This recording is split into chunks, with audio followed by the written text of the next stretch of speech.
शिवाजी महाराज के भूमि से आया हूँ और टिकैत साहब का परिवार का छत्रपति शिवाजी महाराज के परिवार से एक रिश्ता है। जब जंतर मंतर पर किसान बैठे थे पंचायत, हम वहाँ भी जाकर बैठे थे, सबको मालूम है। तो ये लड़ाई सबकी है, किसी एक पार्टी की नहीं है। तो अगर राजनीति नहीं तो दोनों के गले में सफरन कलर है, केसरिया कलर है, इसका मतलब क्या है? तो समाज का कलर है। आपको क्या तकलीफ है? भाई जहाँ पे इनकी सरकार है तो वहाँ पे मुख्यमंत्री साहब मिलेंगे और वहाँ पे क्या और बेहतर हो सकता है। कोई यहाँ की पॉलिसी अगर ठीक होगी तो वहाँ बताएंगे, वहाँ की पॉलिसी ठीक होगी तो यहाँ की सरकार को हम बताएंगे। हम जाएंगे, हर मुख्यमंत्री से देश के मिलेंगे। और पॉलिटिकल पार्टियों का काम है इलेक्शन लड़ने का और नॉन पॉलिटिकल का काम है, हमारा काम है मूवमेंट करने का। सर, आपको किसानों का आशीर्वाद चाहिए, लेकिन योगी जी को भगवान राम का आशीर्वाद चाहिए। वो अयोध्या से लड़ने वाले हैं। योगी आदित्यनाथ गोरखपुर से जा रहे हैं। राम जी का किसानों को आशीर्वाद नहीं है क्या? आप राम जी का आंदोलन में किसान नहीं मरे क्या? हमारे महाराष्ट्र से कितने किसान यहाँ आए थे, उत्तर प्रदेश से कितने किसान सेवक बनकर वहाँ गए थे और शहीद हो गए। आप क्या बात करते हैं? जिस तरह से टिकैत साहब ने एक लंबी लड़ाई इस देश के किसानों के लिए शुरू की और जिन इस लड़ाई के दौरान पूरे देश में, पूरे विश्व में टिकैत साहब के आंसू भी देखे, संघर्ष भी देखा है और जीतने के बाद उनके चेहरे पर मुस्कान और मुस्कुराहट और आंसू भी देखे। देश के किसान और देश की जनता भी मुझसे बहुत उम्मीद रखती है। यही मैं कहने के लिए आया था। ये लड़ाई अब खत्म नहीं हुई, ये कोई राजनीतिक बैठक नहीं है, क्योंकि नहीं, लेकिन टिकैत साहब को मैं पहचानता हूँ, उनका आंदोलन को पहचानता हूँ। किसी राजनीतिक मंच के साथ उनका कोई रिश्ता नहीं। अभी जब हम ऊपर बात कर रहे थे, बैठे थे, समझ रहा था सब बात, तब महाराष्ट्र के मुख्यमंत्री सेना प्रमुख ने टिकैत साहब से फोन पर लंबी बातचीत की। दोनों में चर्चा भी हो गई और ये चर्चा सिर्फ किसानों के बारे में। हम कभी ये नहीं कहेंगे कि टिकैत साहब के हम राजनीतिक मंच पर आए, लेकिन इस देश की राजनीति जो है वो किसान के समर्थन के बिना नहीं चलेगी। इस देश का किसान तय करता है गद्दी पर कौन बैठे, लेकिन जो बैठते हैं वो सबसे पहले किसान को कुएं में लेते हैं। ये आज तक है। हेलो जी। इसीलिए तो लगभग 2 साल तक दिल्ली के सड़क पर पूरे देश में एक आंदोलन चलता रहा। किसानों का बलिदान हुआ, किसानों को कुचल दिया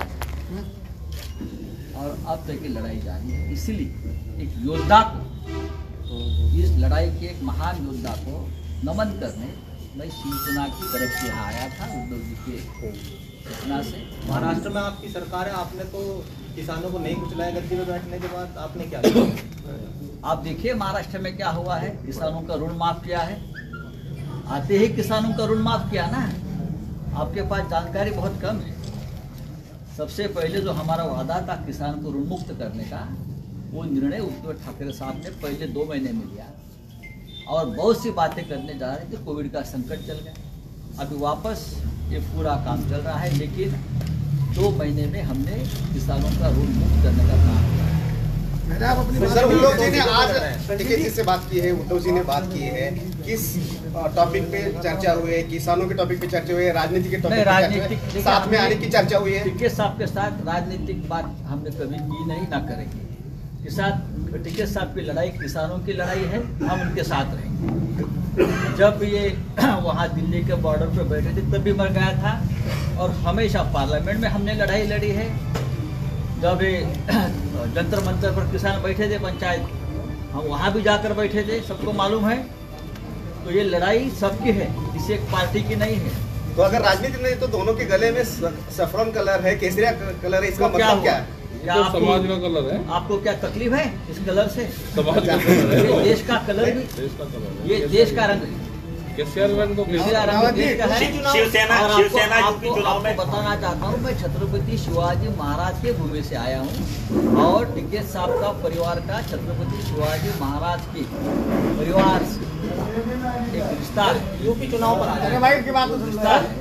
सदाशिवराव भाऊ जो थे योद्धा, ये उनकी चिट्ठी है उस टाइम की। सदाशिवराव भाऊ की चिट्ठी उनके परिवार को उस वक्त आई थी बलियान के। सर वो एक रिश्ता है उनका महाराष्ट्र के साथ, छत्रपति शिवाजी महाराज के वंश के साथ। कि आपको बताना चाहता हूँ इस नाते ये भगवा सोने कलर भी है। आए। सर चुनाव नजदीक है और शिवसेना कितनी मैंने कल बता दिया, लेकिन इस मंच पर मैं बोलना ठीक नहीं समझता है। फिर भी मैंने ये तय किया है, मेरे साथ राज्य प्रमुख अध्यक्ष जी है, 50 या 100 तक हम सीटें यहाँ लड़ेंगे पूरे उत्तर प्रदेश में।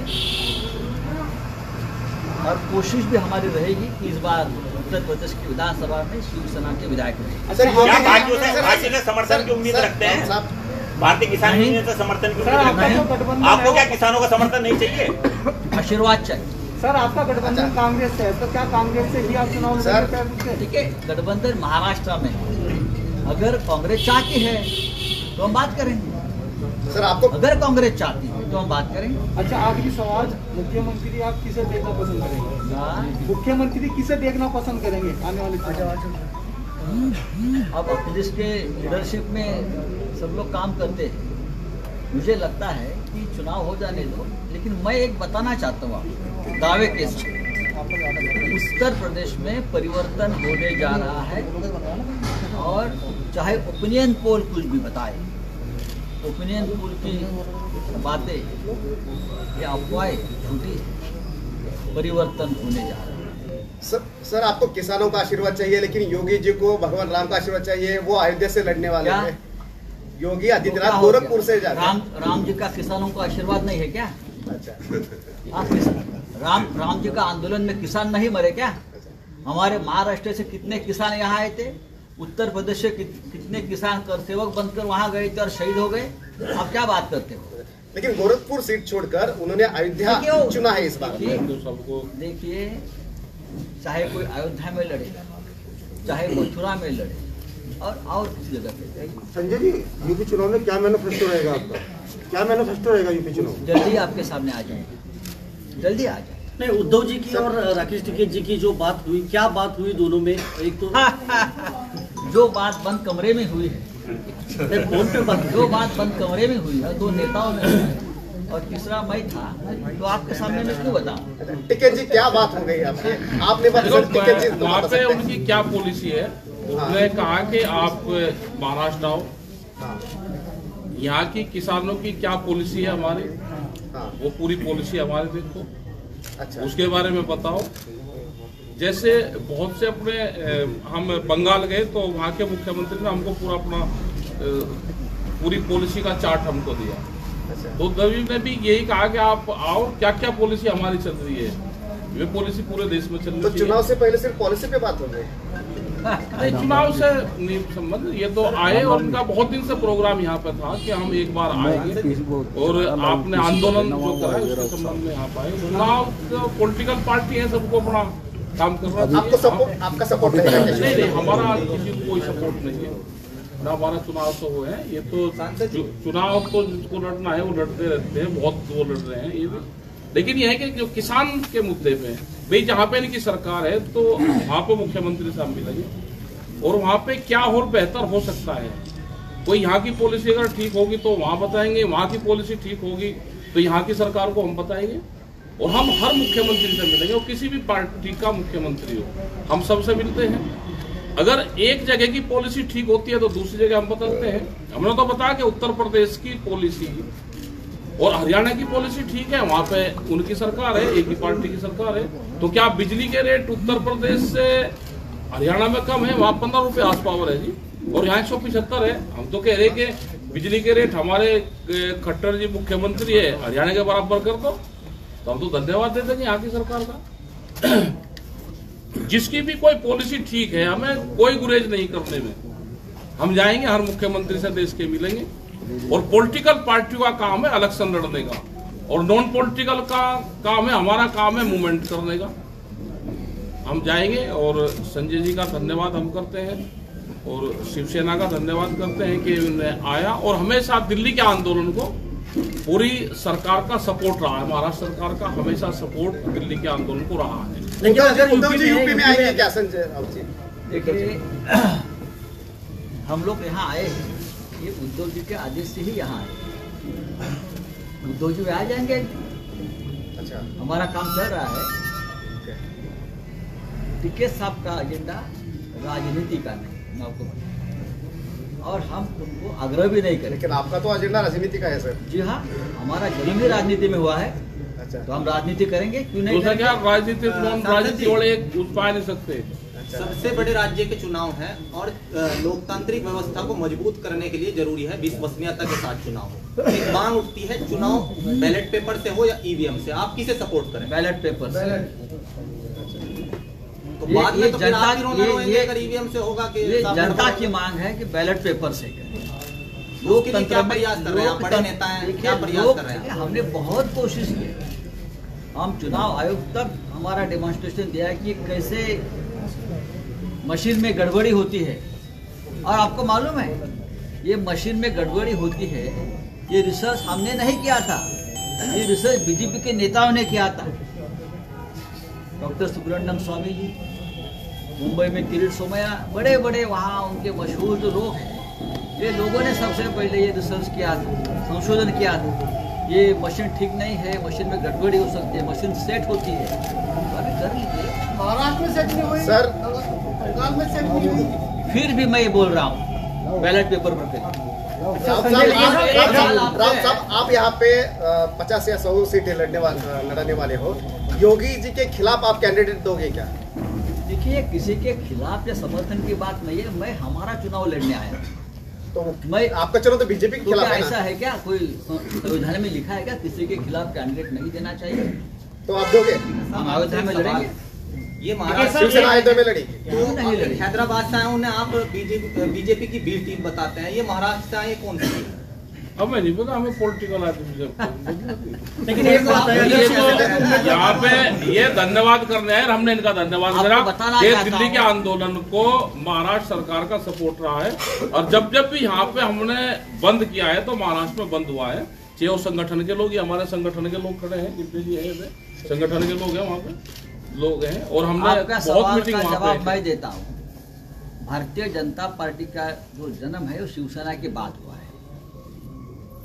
शिवसेना को 55 साल हुए, और 55 साल से शिवसेना राजनीति में पूरी तरह, चाहे हम महाराष्ट्र के बाहर ज्यादा चुनाव नहीं लड़ेंगे, इसका मतलब ये नहीं कि जब हम चुनाव लड़ने जाते हैं तो किसी की टीम बनकर जाते हैं। चाहे हम चुनाव हार जाते हैं, लेकिन हम हमारी जो आइडियोलॉजी से कभी कॉम्प्रोमाइज नहीं। अच्छा सर, यहाँ कट्टर हिंदुत्व की राजनीति काम करेगी, और आपको देखा जा रहा है कट्टर हिंदुत्व की राजनीति जो आपकी छवि थी उससे आप दूर हो गए। आपको किसने कहा है? नहीं दिख रहा है, कांग्रेस के साथ आने के बाद आरोप लगा है। राहुल गांधी भी हिंदू और हिंदुत्व की बात करने लगे, हमारा प्रभाव है ना। आप ये क्यों नहीं बोल रहे? संजय जी, अगर कोई भी बड़ी पार्टी टिकैत साहब को टिकट देती है, क्या नहीं लड़ना चाहिए? नहीं, हाँ आप अच्छे बड़े लीडर हैं, आप कर दो बिल्कुल, आप साफ देखिए, पत्रकार टिकैत साहब बहुत बड़े नेता हैं, देश के किसानों की आवाज है। जब टिकैत साहब यहाँ लड़ रहे थे तो पूरे विश्व के किसान संगठन उनके तरफ देख रहे थे। मैं तो कहूँगा उनको यूनो में जाना चाहिए, विश्व के किसानों की आवाज उठाने। लेकिन टिकैत साहब ने अपने कुछ प्रतिनिधि संसद में भेजने चाहिए, ऐसा मुझे लगता है। लेकिन राकेश जी, आपको एक सवाल है, अगर शिवसेना यहाँ पे उम्मीदवार खड़ी करती है तो क्या किसान संगठन या किसान उनको सपोर्ट कर सकते हैं? नहीं, हम भी नहीं हम समर्थन पूरा मांगेंगे, नॉन पॉलिटिकल है, और हमारे से कोई समर्थन मांग भी नहीं रहा। हम कभी नहीं देखो, मांगेंगे। नॉन पॉलिटिकल है, और देश में नॉन पॉलिटिकल बना रहे संगठन, और हर पॉलिटिकल पार्टी से हमारे संबंध रहे। हम अपनी बात वहाँ पे कह सकते हैं। हम पूर्ण रूप से सबको एक समान देखते हैं कि हम किसी भी मुख्यमंत्री से कभी भी नॉन पॉलिटिकल बैनर पर जाकर मिल सके। संजय जी ने तो कह दिया कि आपको कहीं ना कहीं जाना चाहिए आपको। नहीं, ठीक है, इनका धन्यवाद है। मैंने क्या कहा, आपने सुना नहीं। देश के किसानों की आवाज है, विश्व के किसान उनकी तरफ देख रहे थे। कभी जाकर टीके साहब ने किसानों के बारे में यूनो में भाषण देना चाहिए कि क्या किसानों की हालत है देश में। राउत साहब, जो आउटगोइंग चल रहा है बीजेपी में से, नहीं छोड़ दीजिए, उनको पूछिए। चलिए, धन्यवाद।